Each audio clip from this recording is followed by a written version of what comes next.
మంగళగిరి మండలం నీరుకొండలో టీడీపీ జాతీయ ప్రధాన కార్యదర్శి నారా లోకేష్ ఎన్నికల ప్రచారం. అధికారంలోకి రాగానే అమరావతి పనులు ప్రారంభిస్తాం, రాజధానిలో పేదలకు ఇచ్చే రూపాయలు 5,000 పింఛను కొనసాగిస్తాం, అసైన్ రైతులకు ఇవ్వాల్సిన కౌలును వడ్డీతో చెల్లిస్తాం. గులకరాయి ఘటనలో జగన్కు ఆస్కార్కు బదులు భాస్కర్ అవార్డు ఇవ్వాలి, టీడీపీ జాతీయ ప్రధాన కార్యదర్శి నారా లోకేష్ అన్నారు. ఓపికగా కూర్చోగలుగుతున్నాం. దానికి కారణం హైకోర్టు ప్రభుత్వ తీరుని తప్పట్టింది. రాజధాని తరలింపులో స్పీడ్ బ్రేకర్ వేసింది. కానీ మనందరం మన ఉద్యమం మర్చిపోకూడదమ్మా. ఆనాడు పోలీసులు పెట్టి ఉద్యమాన్ని తొక్కేదానికి ప్రయత్నించారు. రైతులు స్వచ్ఛందంగా వెళ్ళి ధర్నా చేసేదానికి వెళ్తే లాఠీ చార్జ్ చేశారు. మహిళల్ని పొట్టలో పోలీస్ బూటుతోనే తన్నారు. ఇవన్నీ మనం మర్చిపోకూడదమ్మా, మనం మర్చిపోకూడదు. ఏదో తాత్కాలికంగా పరిష్కారం అయిందని మనందరం పడిన కష్టాలు మర్చిపోకూడదు తల్లి. అమ్మా ఇక్కడ వస్తుంటే నేను చూసే ఎస్ఆర్ఎం. ఆనాడు అందరు చెప్పారు ఎస్ఆర్ఎంకి అంత భూమి అవసరమా అని. ఇప్పుడు చూడండి, కనీసం 500 మంది ఇక్కడ పనిచేస్తున్నారు. మన గ్రామానికి చెందిన అనేక మంది ఈరోజు ఎస్ఆర్ఎం వల్ల బాగుపడ్డారు. ఒక్క ఎస్ఆర్ఎం వల్ల అంతమంది బాగుపడితే కనీసం బాబు గారు మొదలుపెట్టిన పనులని ఈ రోజు పూర్తి చేస్తుంటే కనీసం 1,00,000 మంది అమరావతిలో పనిచేసే పరిస్థితి. ఇంకెంతసేపులే, ఒక నెల మన ప్రభుత్వం వస్తుంది. తెలుగుదేశం, జనసేన, భారతీయ జనతా పార్టీ ప్రభుత్వం వస్తుంది. తప్పనిసరిగా ఆగిపోయిన అమరావతి పనులన్నీ మళ్ళీ యుద్ధ ప్రాతిపదికంగా ప్రారంభించే బాధ్యత మేము తీసుకుంటాం. దుష్ప్రచారం చేస్తున్నారు. నేను జగన్మోహన్ రెడ్డి గారి బతిమలాడుతా, గిడ్డం పట్టుకుంటా, కాలు పట్టుకుంటా అమరావతి గురించి పోదన్నాడు. అందరూ ఆ ఒక్క అవకాశం మాటని మోసపోయారు. కానీ ఏం జరిగిందని 2019 ఎన్నికల తర్వాత రెండో శాసనసభలో అనుకుంటా 3 రాజధాని బిల్లు తీసుకొచ్చారు. ఎవరన్నా ఆఫ్రికాని ఆదర్శంగా తీసుకుంటారో తల్లి? జగన్మోహన్ రెడ్డి గారు ఆఫ్రికాని ఆదర్శంగా తీసుకుంటాడు. 3 ముక్కలు ఆటలు ఆడతా మొదలు పెట్టాడు. అట్లానే కర్నూలులో ఏమైనా చేశాడా? లేదు. అమరావతిని సర్వనాశనం చేశాడు. విశాఖపట్నంలో భూ కుంభకోణాలు తప్ప అక్కడ ఒక్క అభివృద్ధి కార్యక్రమం చేయలేదు. ఎంత బాధ వస్తుందంటే 3 రాజధాని బిల్లుకి ఓటేసిన మొదటి వ్యక్తి ఆల రామకృష్ణారెడ్డి గారు. అందుకే ముద్దుగా కరకట్ట కమలాసనం పేరు పెట్టండి. అద్భుతమైన నటుడు తెలియన ఆయన నటనకి వాస్తవ సినిమాలోకి వచ్చి ఉంటే బ్రహ్మానందం గారు పోటీ పడేవాడు. ఆయన రేపు వస్తాడు గ్రామానికి. ఆయన రాకపోయినా చెల్లెమ్మని పంపిస్తాడు. మీరందరూ అడగాలి. వచ్చలేరా?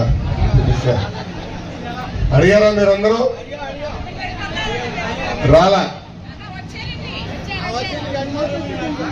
మనందరూ అడగాలి. ఇప్పుడు వైకాపా నాయకుల్ని డోర్ టు డోర్ ప్రచారం వచ్చినప్పుడు అడగాల, ఎందుకు 3 రాజధానులకు మీరు ఓటేశారు? మన ప్రాంతానికి మోసం చేసిన వ్యక్తులు కాదా? ఆనాడు మనకి మాట తెచ్చి మాట తప్పిన వ్యక్తులు కారా? ఇదందరం మాట్లాడాలి. ఈ రోజు ఈ ప్రభుత్వ అధికారులకు వచ్చిన తర్వాత ఎప్పుడు లేని విధంగా దళితులపైన దాడులు జరుగుతున్నాయి. తూర్పుగోదావరి జిల్లాలో ఒక ఎదవ ఉన్నాడండి, అతని పేరు దయచేసి గుర్తు పెట్టుకోండి, అనంత బాబు. ఈ ఎదవ అతని దళిత డ్రైవర్ సుబ్రహ్మణ్యని ఒకటి కోడి కత్తి మనందరం చూసాం. కోడి కత్తితో ఒక ఘటన జరిగింది. దాని తర్వాత బాబాయ్ శవం బయటకు వచ్చింది. ఇది ఇప్పుడు గులక రైతు, ఇది స్పెషల్ రైతు, స్పెషల్ రైతు. నిజంగా చెప్తున్నా, అలాంటి రాళ్ళతో మనం రోడ్ వేస్తే అద్భుతంగా ఉంటుంది. ఏంటో కనుక్కోవాలి. ముఖ్యమంత్రి గారికి తగిలింది. ఓకే, ఎవరో వేస్తారు అనుకున్నాం. ఆయనకి తగిలి వెళ్ళి వెల్లంపల్లి గారికి ఈ కన్నులో తగిలిందంట. దాని తర్వాత వెళ్ళి మళ్ళీ ఈ కన్నులో తగిలిందంట. మళ్ళీ ఇంకొక 2 తగిలి కింద పడిందంట. ఇది నేను చెప్తాను కాదు. మొదటి రోజు వెల్లంపల్లి గారు ఇటు కట్టారు, మర్చిపోయి 2వ రోజు ఇటు కట్టారు. ఏం రామ్మా మళ్ళీ ఈయన బస్ యాత్ర జరిగే వరకేమో కట్టుండే ఇక్కడ ఏదో కట్టాడు పెద్ద ఆ ప్యాచ్ కూడా ముందల రోజు చిన్నది పాదయాత్ర రోజులు పెరిగి అది పెద్దగా అయిపోయింది ఓకే అయిపోయింది నిన్నేదో ప్రెస్ మీట్ పెట్టాడు రాక ప్రెస్ మీట్ పెట్టాడు కనీసం ఒక చిన్న గాయలేదు మొత్తం పోయింది మ్యాజిక్ అసలు గులకరాయి ఎంత పవర్ఫుల్ తగిలింది రక్తం గారింది మరి గాయం మట్టుకు లేదు మొత్తం పోయింది స్పెషల్ గులకరాయి క్రికెట్ బాల్ లాగా ఇక్కడ తగిలి పక్కనోడు తగిలి అంత 10 మంది తగులు తగిలింది గులకరాయి నిజంగానే జగన్మోహన్ రెడ్డి గారికి భాస్కర్ అవార్డులు ఇవ్వాలి ఆస్కర్ కన్నా భాస్కర్ అవార్డులు ఇస్తే అద్భుతంగా నటుడి కింద ఆయనకి అవార్డు ఇవ్వచ్చు వాస్తవం మన ఈయనకి చెప్పాలి రాజమౌళి గారికి చెప్పాలి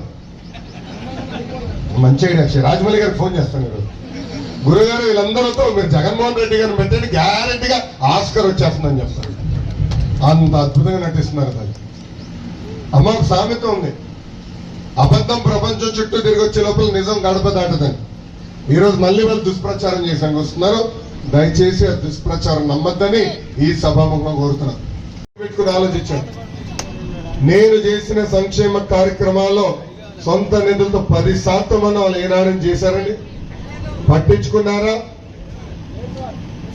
ఏనాడు రాలా ఏనాడు ప్రజల సమస్యలు తెలుసుకోవాలా మన ఏకంగా గాలికి వదిలేశారు దయచేసి ఇది మీరందరూ గుర్తు పెట్టుకోవాలి తల్లి ఒక యువకుడిని ఉత్సాహవంతుడిని పని చేసేదానికి వచ్చేద్దాం అమ్మ నేను మంగళగిరిలో పుట్టలేదు పెరగలేదు నేను పుట్టి పెరిగింది హైదరాబాద్ లో కానీ 2019 ఎప్పుడైతే మంగళగిరిలో పోటీ చేశానో మంగళగిరి నా సొంతం చేసుకున్నాను 6 నిమిషాలు మీకోసం నేను కష్టపడ్డా 3132 కిలోమీటర్ల పాదయాత్ర చేసిన ఎప్పుడు నా మనసు మంగళగిరిలోనే ఉండే తల్లి మంగళగిరి ప్రజల గురించి 6 నిమిషాలు ఆలోచించాను ఎట్లా మీ సమస్యలు పరిష్కరించాలని 6 నిమిషాలు నా మనసు పెట్టి పని చేశాను తల్లి అమ్మా జగన్మోహన్ రెడ్డి గారు ఈ మధ్యన పదే ఒక మాట అంటున్నాడు బటన్ నొక్కినా అని 2 బటన్లు నొక్కుతున్నాడు తల్లి ఒకటి బులుగు బటన్ రెండోది ఎర్ర బటన్ బులుగు బటన్ నొక్కుతాడు అకౌంట్లో 10 రూపాయలు పడుతుంది